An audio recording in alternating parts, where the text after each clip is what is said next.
Hello everyone, my name is Reem BAYOUMI and today I will be presenting to you my MSc Qualitative Research under the topic The Forgotten Grievers, a qualitative study of the psychological impact of sudden sibling loss on Egyptian adults and their bereavement journey.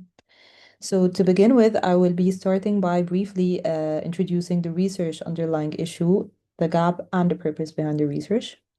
So the underlying issue is that sibling bereavement is seen as a very significant experience. However, siblings in Middle Eastern contexts, and especially in Egyptian families, are often overlooked and underexamined.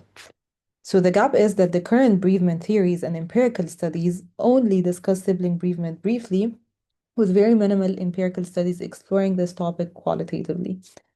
So the purpose of this study is to primarily shed light on the Egyptian adult experiences who lost a sibling in sudden circumstances by exploring their experiences in grief and how it impacts other aspects of their lives.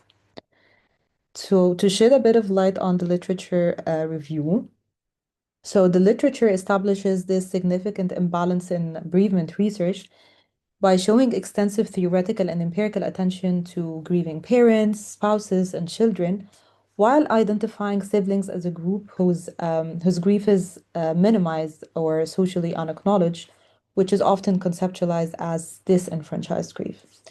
So, current studies also show that the sibling loss is associated with deep psychological, relational, and identity related consequences, but yet the findings are also underexplored.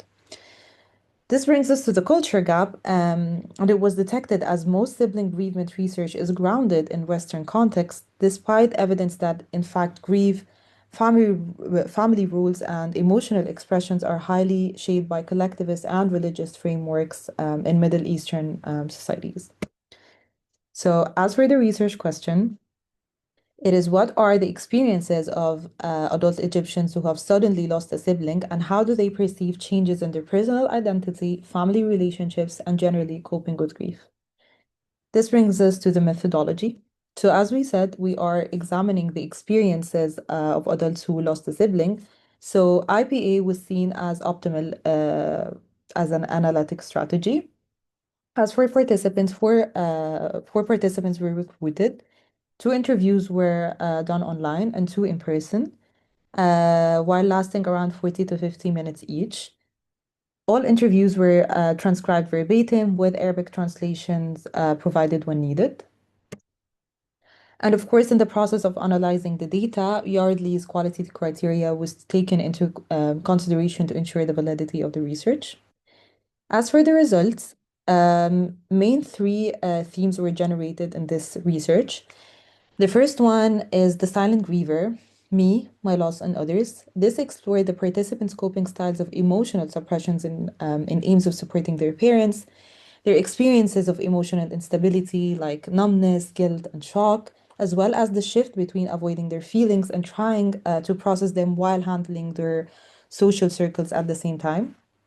The second one is redefinition of family ties post-loss, and this illustrated the major changes that happened in family dynamics in the lives of the four participants.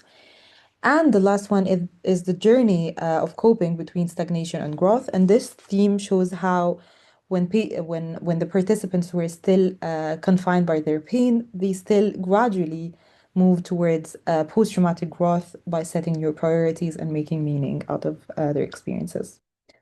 As for the discussion, sibling grief is indeed seen as disenfranchised. Silent grievers' role was highlighted through role confusion and role reversal, as we earlier discussed. Participants also moved between patterns of avoidance and emotional confrontation, which highly aligned with the dual process model of bereavement. Family dynamics were shaped by loss, cultural and religious influence was seen, and as we said, meaning making post loss was also highlighted. So, lastly, the significance and recommendations of this research.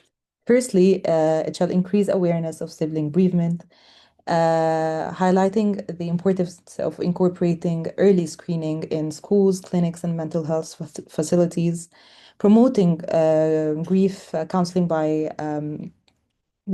models informed by collectivist values, and lastly, providing psychoeducational training. Those are the references, and thank you so much for listening.